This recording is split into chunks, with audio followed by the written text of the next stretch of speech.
ये शुरू करें? ठीक, देखिए आपने कहा कि अब हम लोग आ चुके हैं एनारोबिक रेस्पिरेशन के ऊपर। फिर से एक बार छोटा सा रिकैप ले लेते हैं। देखिए रेस्पिरेशन की बात कर रहे थे, रेस्पिरेशन इन प्लांट्स, ठीक है, रेस्पिरेशन इन प्लांट्स। तो रेस्पिरेशन इन प्लांट्स में हमने कहा कि हमारे पास एक सेल होती है, ठीक है, सेलुलर रेस्पिरेशन की जो बात करी थी, क्योंकि रेस्पिरेशन तो दो तरीके का होता है, एक्सटर्नल रेस्पिरेशन और इंटरनल रेस्पिरेशन। एक्सटर्नल रेस्पिरेशन का मतलब है एक्सचेंज ऑफ गैसेस, जिसमें हमने कहा कि भाई ब्रीदिंग करते हैं प्लांट्स में, जो एक्सचेंज ऑफ गैसेस है वो पर्टिकुलर पार्ट में अपने अलग अलग तरीके से होता है। लाइक लीव्स में कैसे होता है, लीव्स में रेस्पिरेशन होता है भाई स्टोमेटा, एक्सटर्नल रेस्पिरेशन यानी एक्सचेंज ऑफ गैसेस। स्टेम में कैसे होता है, लेंटिकल्स के थ्रू, और जो रूट्स होती हैं वो कैसे करती हैं, डायरेक्ट डिफ्यूजन के थ्रू। अब हम सेलुलर रेस्पिरेशन की बात करें तो ये एक सेल मान लीजिए, तो इसमें जो सेल है, सेल के अंदर ये वाला पूरा जो है ये साइटोप्लाज्म है। क्या है? साइटोप्लाज्म है। और इस साइटोप्लाज्म में ये हमारा ग्लूकोज जो होता है ये पहले टूटता है पायरुविक एसिड में, ग्लाइकोलिसिस हो गया। यस, इस स्टेप को क्या कहते हैं, ग्लाइकोलिसिस का। क्रेब्स साइकिल होगी, माइटोकॉन्ड्रिया। यस, अब यार ग्लाइकोलिसिस होती है कितने स्टेप है, 10 स्टेप रिएक्शन। सर आपने जो पार्ट वे बताया था, उस पार्ट वे के अंदर ये माइटोकॉन्ड्रिया के अंदर घुसेंगे। हाँ, 10 स्टेप रिएक्शन, और इसमें तुम्हारा जो है वो 2 एटीपी मिलते हैं और 2 NADPH मिलते हैं। और सर एक NADPH से 3 बन सकते हैं ATP ना, DH। हाँ, तो 6 और 1 से 2 मिलते हैं, 2 से 6 मिल जाएंगे ATP, लेकिन हम उसकी कोई बात नहीं कर रहे, 2 NADH मिल जाएंगे शुद्ध, ठीक। अब पायरुविक एसिड से डिसाइड होगा आगे कि अगर ऑक्सीजन एब्सेंट है या ऑक्सीजन प्रेजेंट है, ठीक है।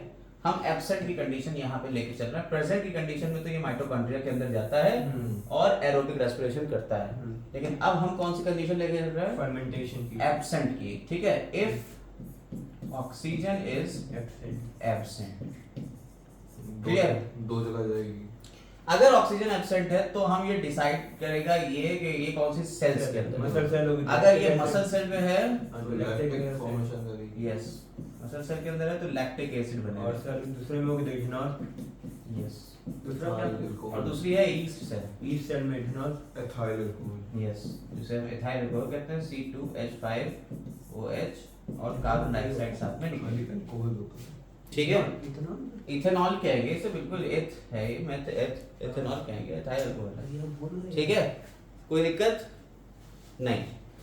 अब हम लोगों को यही एन एरोबिक रेस्पिरेशन, यानी इन एब्सेंट ऑफ ऑक्सीजन हो रहा है, तब इस तरीके के रेस्पिरेशन कहते हैं एन एरोबिक रेस्पिरेशन। अगर ये प्रेजेंस ऑफ ऑक्सीजन में होता तो पायरुविक एसिड को पहले हम किसमें कन्वर्ट करते, एसिटाइल कोएंजाइम ए में, इन प्रेजेंस ऑफ ऑक्सीजन या कार्बन डाइऑक्साइड निकल जाती, NADH मिल जाता, इससे अगर मैलिक एसिड हाँ। वो बनता, फिर इसके बाद सिट्रिक एसिड, ऑक्सैलोसक्सेनिक एसिड, और ये इस तरीके से होता है, alpha ketoglutaric acid, succinic coenzyme A, succinic acid, fumaric acid, malic acid, oxaloacetic acid, ये पूरा साइकिल चलता है, जिसे क्रेब्स साइकिल कहते हैं। माइटोकॉन्ड्रिया के अंदर होता है, हमें नहीं पढ़ना। सर क्रेब्स साइकिल के दूसरा नाम क्या था? क्रेब्स साइकिल का दूसरा नाम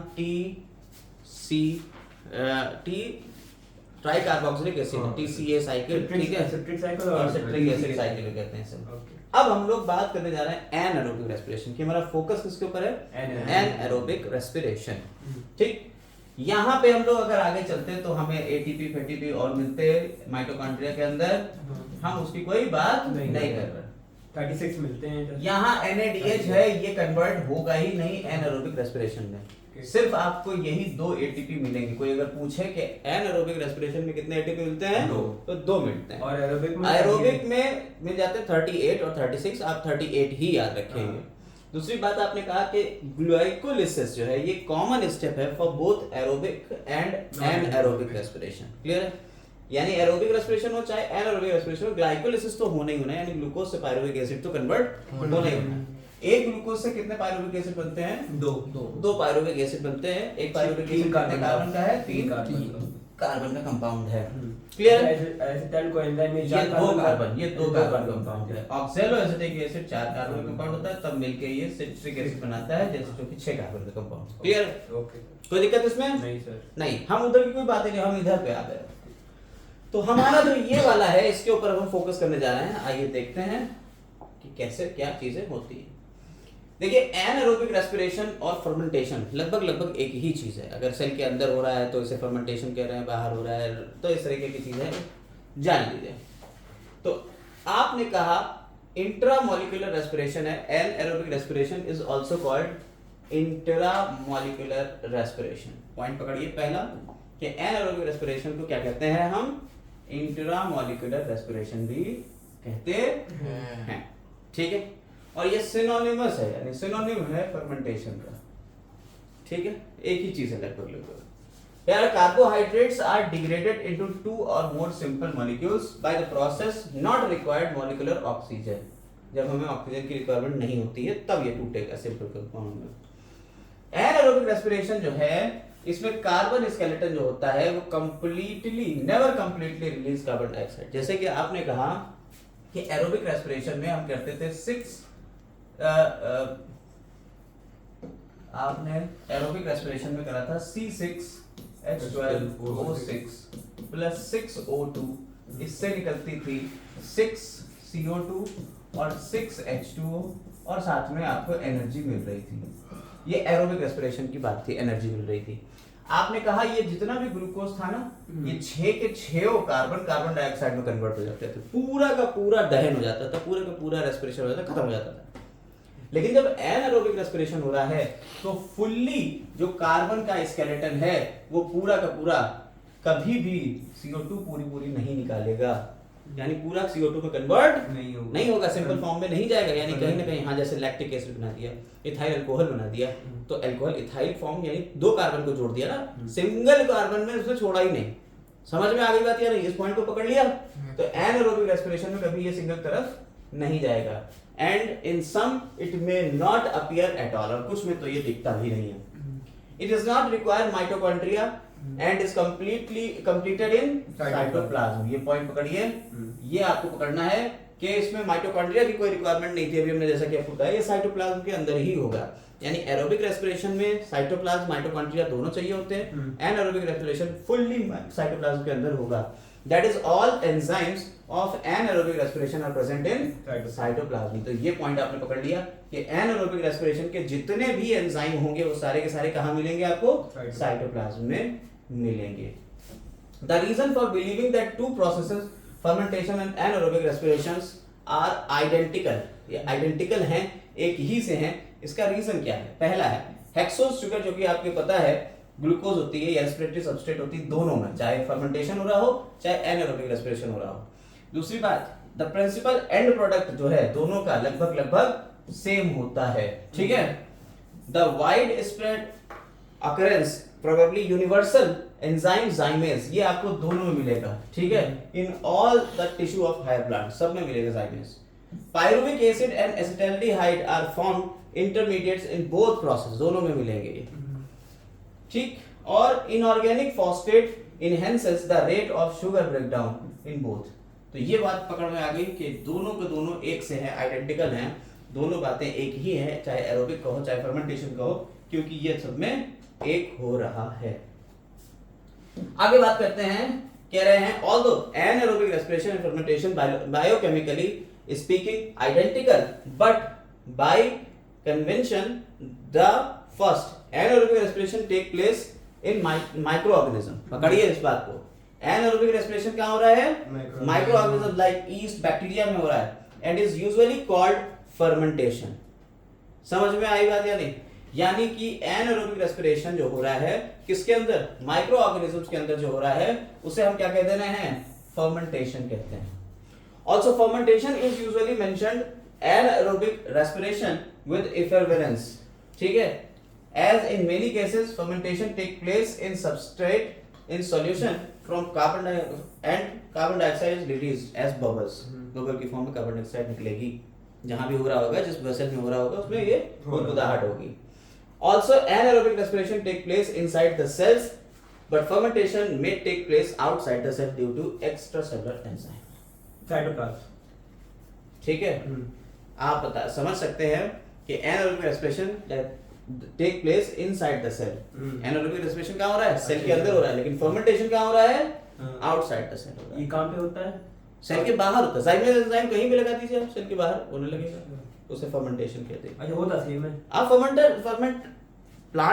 फर्मेंटर होते हैं, बड़ी बड़ी वेसल्स होती हैं, उसके अंदर हम अल्कोहल जब बना रहे होते हैं तो ईस्ट डाल देते हैं, तो क्या उसके अंदर जो शीरा है, जो ग्रेप डाल के उसमें वो डाल, हाँ ग्रेप डाल दिया आपने, बार्ले डाल दिया, वो आप ऊपर से आपने ईस्ट डाल दिया, वो उसे कर रहा है, तो क्या वो सारा का सारा बार्ले अपने अंदर थोड़ी ले रहा है, तो बाहर ही हो रहा है ना, यानी एंजाइम बाहर निकल रहा है, वही के वही फर्मेंटेशन उसका हो जा रहा है। तो वही चीज है, फर्मेंटेशन जो है वो आउटसाइड होगा सेल के, anaerobic respiration take place in microorganisms, अंदर होगा। ठीक, कोई दिक्कत नहीं सर। अब टाइप्स ऑफ एनारोबिक रेस्पिरेशन, बात आती है एनारोबिक रेस्पिरेशन के कई टाइप हो सकते हैं, ठीक है, इनके प्रोडक्ट्स के बनने के अकॉर्डिंग अलग अलग टाइप के एनारोबिक रेस्पिरेशन होते हैं। पहला होता है अल्कोहलिक फर्मेंटेशन या एनारोबिक रेस्पिरेशन। अल्कोहलिक फर्मेंटेशन यानी इसमें अल्कोहल बनेगा। The most common type of fermentation, यही जो आपने कहा ईस्ट और बैक्टीरिया में देखने को मिलता है, ठीक है, और हायर प्लांट्स में देखने को मिलता है। The term fermentation was first of all used by pasture. Pasture साहब थे, लुई पैस्चर, उन्होंने फर्मेंटेशन टर्म को सबसे पहले यूज किया था for alcoholic fermentation of east. East के अल्कोहलिक फर्मेंटेशन के लिए।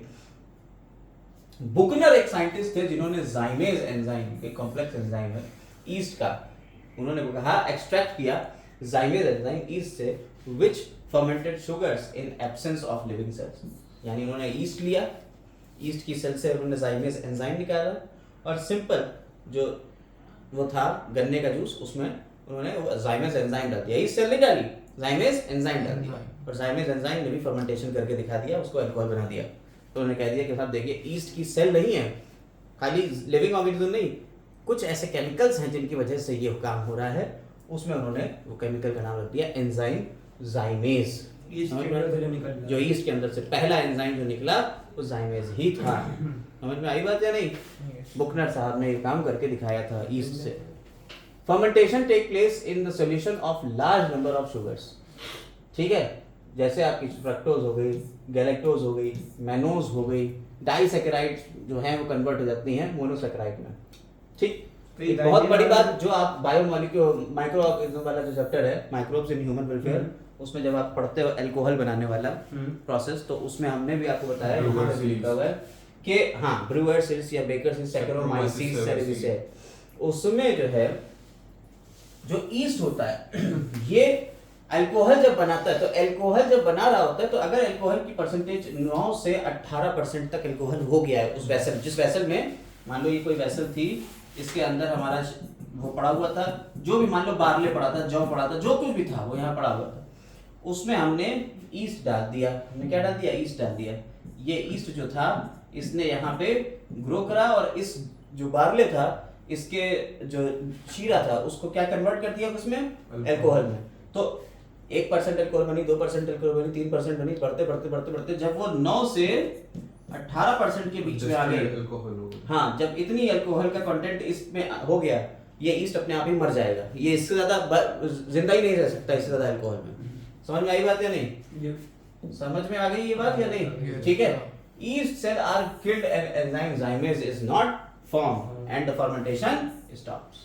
फर्मेंटेशन मर जाएगा, हाँ, बस 18% तक ही होगा। तब फिर आप कहते हो कि नहीं साहब, जब हम ब्रांडी, विस्की, रम, जिन, वोडका, उसमें तो एक बार 40% तक चला जाता है वो, हाँ, तब इसका डिस्टिलेशन करते हैं, और डिस्टिलेशन करके इसे गर्म करते हैं। गर्म करने पे क्या होता है? अल्कोहल जल्दी उड़ जाता है, उसको हम डिस्टिलेशन के थ्रू निकाल लेते हैं अल्कोहल को, डिस्टिलेशन प्रोसेस के थ्रू। तो वही 2 तरीके की आपकी होती है, जिसमें कम अमाउंट है वो नॉन डिस्टिल्ड है, और हाँ जो बियर आपकी है, ठीक, और जिसमें जैसे आपने कहा कि रम है, जिन है, वोडका है, तो उसमें डिस्टिल होता है। ठीक, समझ में आ गई? आगे आते हैं, देखते हैं होता कैसे, ये प्रोसेस होता कैसे। देखिए जाइमेज एंजाइम की तो बात हो गई, लेकिन यहाँ पे जाइमेज एंजाइम ये लगेगा यहाँ पे, और यहाँ क्या लग रहा है? देखिए, आपने कहा alcohol fermentation take place in 2 step. सबसे पहली बात, अल्कोहल का फर्मेंटेशन जो है वो 2 स्टेप में होगा। फर्स्ट स्टेप में पायरुविक एसिड जो होता है, आपको बताया ग्लूकोज से पायरुविक एसिड तो बन ही गया था। अब पहले स्टेप में पायरुविक एसिड डीकार्बोक्सिलेशन होगा, और उसका फॉर्मेशन होगा एसिटाल्डिहाइड और कार्बन डाइऑक्साइड का। तो ये जो पायरुविक एसिड था, देखिए ये पायरुविक एसिड का फॉर्मूला है CH3COCOOH। पायरुविक एसिड का फॉर्मूला है पायरुविक डी कार्बोक्सिलेज, इसमें से कार्बन डाइऑक्साइड को निकाल दिया जाएगा और ये एसिटाल्डिहाइड में बना दिया जाएगा, एल्डिहाइड में। क्लियर? फिर ये जो एल्डिहाइड है, सेकंड स्टेप में क्या होगा, ये जो एल्डिहाइड है इसमें 2 NADH लगेगा, अल्कोहल डिहाइड्रोजिनेज एंजाइम लगेगा और इसके अंदर से डिहाइड्रोजिनेशन कर देगा, वो इसमें जुड़ जाएगा, इथाइल अल्कोहल बना देगा। समझ में आई बात या नहीं? कोई दिक्कत नहीं? तो इस तरह से यहाँ इथाइल अल्कोहल में ये कन्वर्ट हो जाता है 2 स्टेप रिएक्शन। अगर यही चीज ईस्ट की हो तो ईस्ट में ये जाइमेज एंजाइम जो है वो इसे इसमें कन्वर्ट कर देगा। ठीक? बोलिए, कोई दिक्कत हो तो बताइए। नहीं सर। इसमें कोई दिक्कत किसी को No. नहीं? तो ये तो हो गया कौन सा अल्कोहल, अल्कोहलिक फर्मेंटेशन। Yes, ठीक? sir. फर्मेंटेशन के ही टाइप हम लोग पढ़ रहे हैं। पहला हो गया अल्कोहलिक फर्मेंटेशन। अब लैक्टिक एसिड फर्मेंटेशन के ऊपर आते हैं कि अगर हमारा लैक्टिक एसिड बनता है तो कैसे बन रहा होगा। लैक्टिक एसिड फर्मेंटेशन जो है बहुत ही सिंपल है। वो मसल सेल्स में होगा। हाँ, पहले तो बैक्टीरिया की बात करें, किसके लिए, कौन सा बैक्टीरिया इसके लिए रिस्पॉन्सिबल है? लैक्टोबैसिलस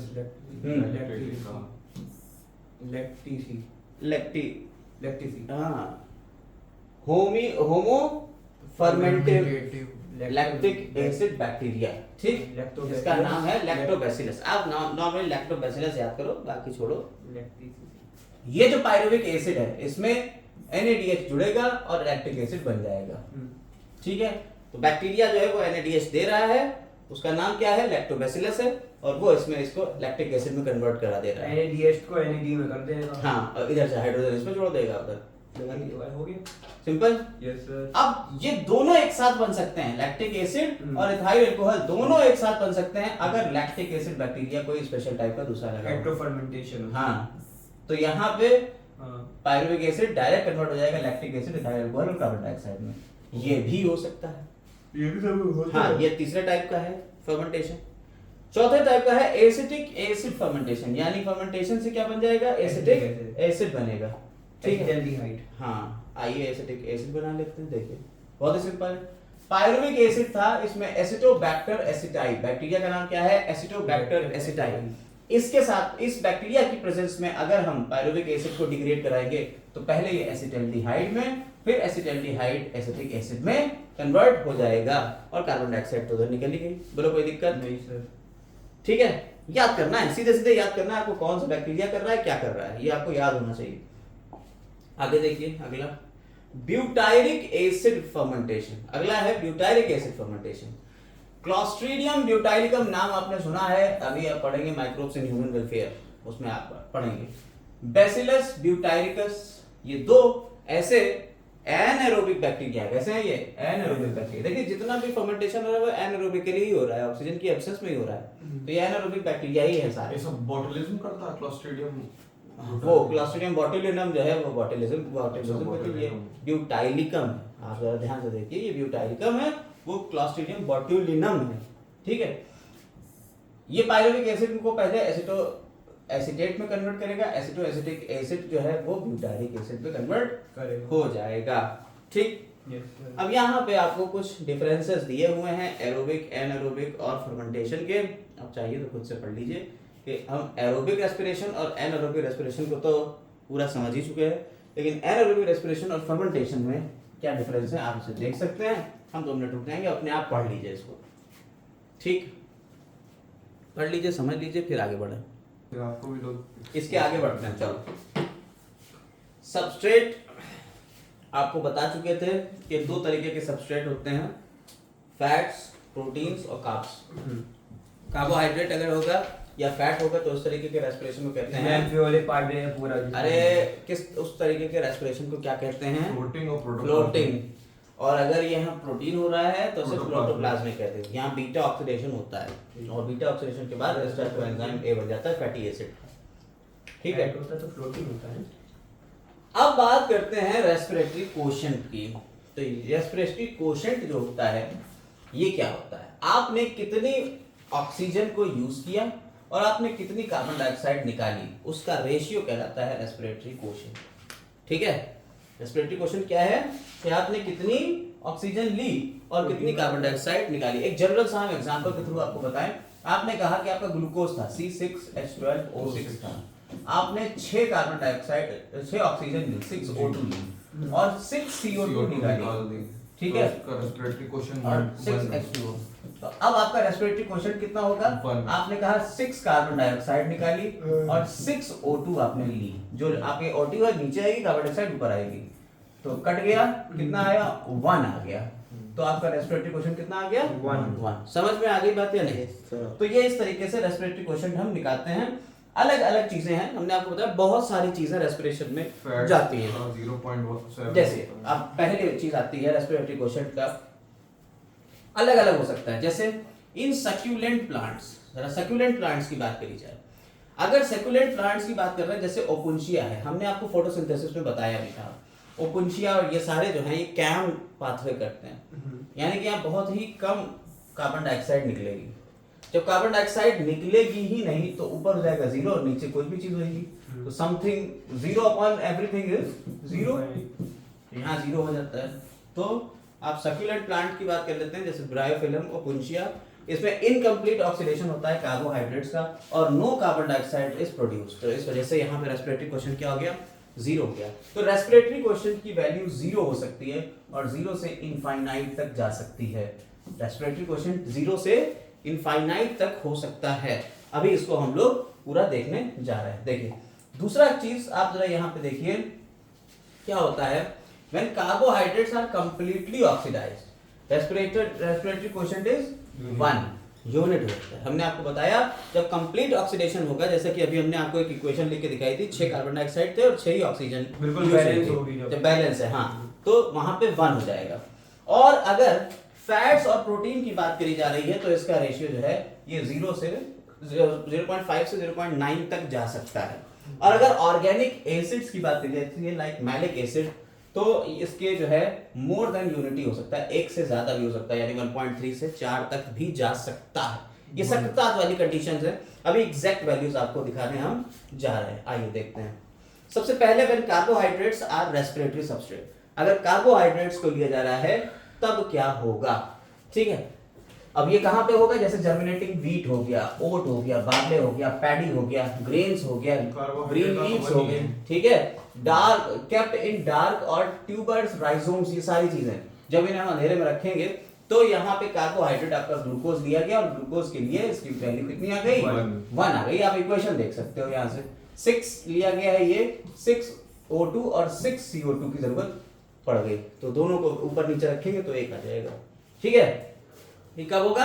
जब जर्मिनेटिंग व्हीट, ओट, बार्ले, पैडी ग्रेन्स, क्या पैडी ग्रेन्स और ग्रीन लीव्स होंगी या ट्यूबर्स होंगे या राइजोम्स होंगे, उनमें ये कंडीशन देखने को मिलेगी।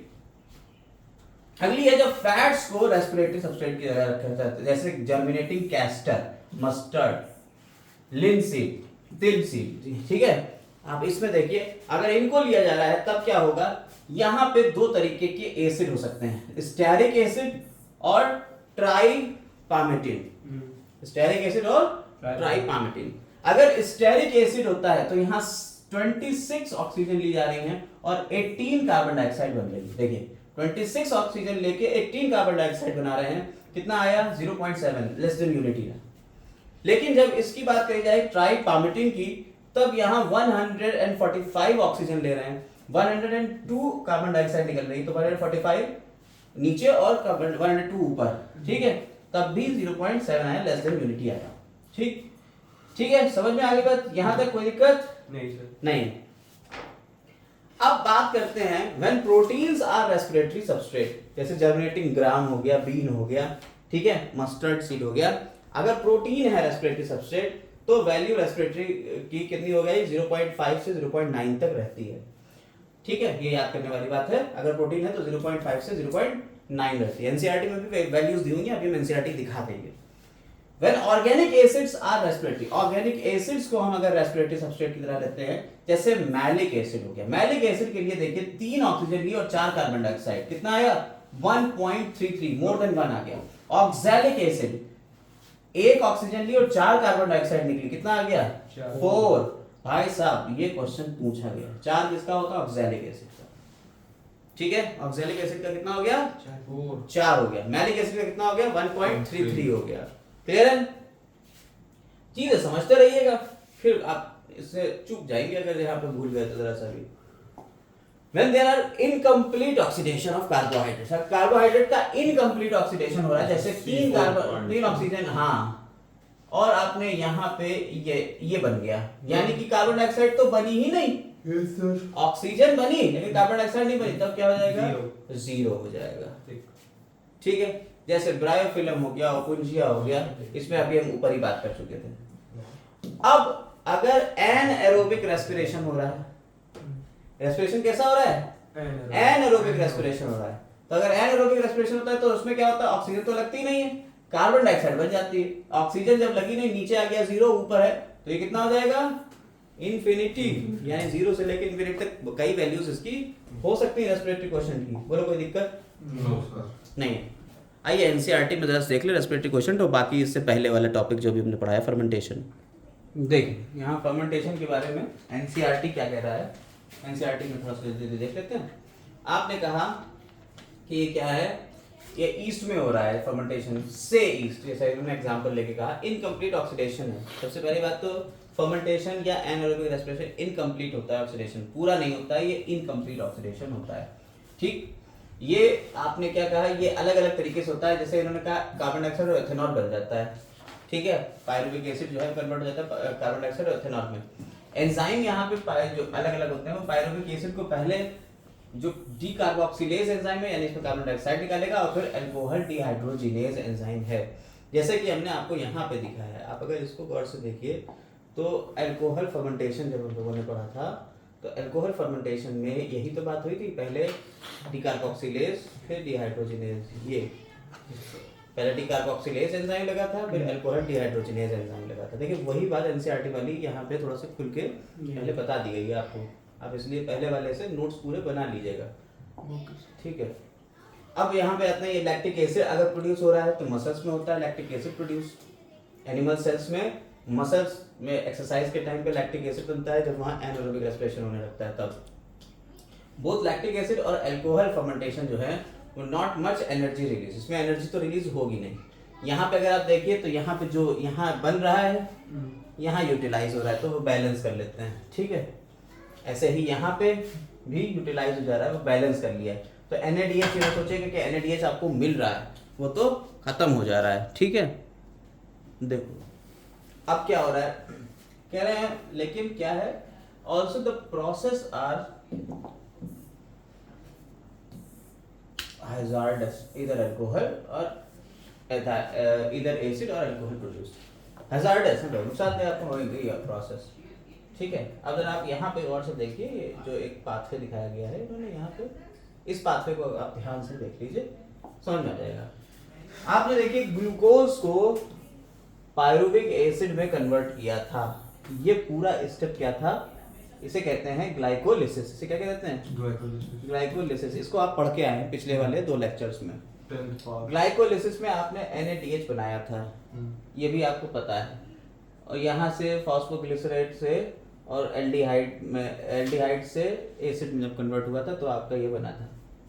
अब जो पायरुविक एसिड बना है ये 2 तरीके से जा सकता है। अगर मसल वाला है तो लैक्टिक एसिड बनाएगा, ठीक है, तब भी NADH यूटिलाइज हो जाता है। और अगर यहाँ पे इथेनॉल बन रहा है, यानी ईस्ट वाली सेल है, तब भी ये NADH, यानी ये जो NADH बना है ये NADH यहाँ यूटिलाइज हो जाएगा, यानी कि पॉजिटिव नेगेटिव खत्म। तो नेट में आप अगर यहाँ पे देखते हो तो यहाँ पे आपको ATP निकलते हुए दिखते हैं, तो 2 ATP यहाँ बनते हैं, ठीक है, क्योंकि ये रिएक्शन 2 बार चलती है, ग्लूकोज से पायरुविक एसिड 2 बनते हैं, तो इसलिए क्या होता है 2 ATP बन जाते हैं। तो अगर आपको कोई पूछे एनारोबिक रेस्पिरेशन में कितने ATP, तो 2 ATP बनते हैं, ठीक, समझ में आ गई बात या नहीं। अब बात आती है कि अगर यही जो आपके माइटोकॉन्ड्रिया के अंदर ये होगा यूकैरियोट्स में, तो यूकैरियोट्स माइटोकॉन्ड्रिया के अंदर हो रहा है, तो इसे हम एरोबिक रेस्पिरेशन कह देंगे, ऑक्सीजन की। हाँ, फिर एरोबिक रेस्पिरेशन के बारे में हम पूरा ज्ञान आपको पहले ही चिपका चुके हैं, ट्राइकार्बोक्सिलिक एसिड साइकिल, ये सारे, ये हम TCA साइकिल, ये सब बता चुके हैं, ये सब हाँ पूरा हम बता चुके हैं।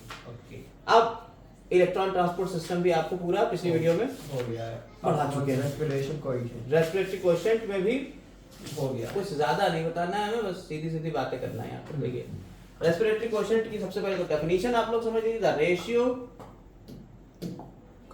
Ratio of the volume of CO2 evolve to the volume of CO2 consume in respiration is called respiratory coefficient. तो ये आप डेफिनेशन आपने पकड़ ली, फॉर्मूला पकड़ लिया, कितना कितना होता है। आप रेस्पिरेटरी कोएफिशिएंट 1 भी हो सकता है, 0 भी हो सकता है, इनफाइनाइट भी हो सकता है, अलग अलग हो सकता है। अब एनसीईआरटी को पकड़ते हुए हम चलेंगे। एनसीईआरटी पकड़ते हुए सबसे पहले कार्बोहाइड्रेट्स के लिए लिया है, तो ये 1 होता है। अगर हम बात करें फैट्स की तो रेस्पिरेटरी कोएफिशिएंट लेस देन 1 हो जाता है, 0.7 हम पहले ही बता के आए। अब उसमें भी यहाँ पे ट्राइपार्मेटिन की बात करना है तो ये 0.7 होगा, और यहाँ पे आप पकड़िए कितनी ऑक्सीजन लग रही है, कितनी कार्बन डाइऑक्साइड, रट लीजिए इसको, ठीक है।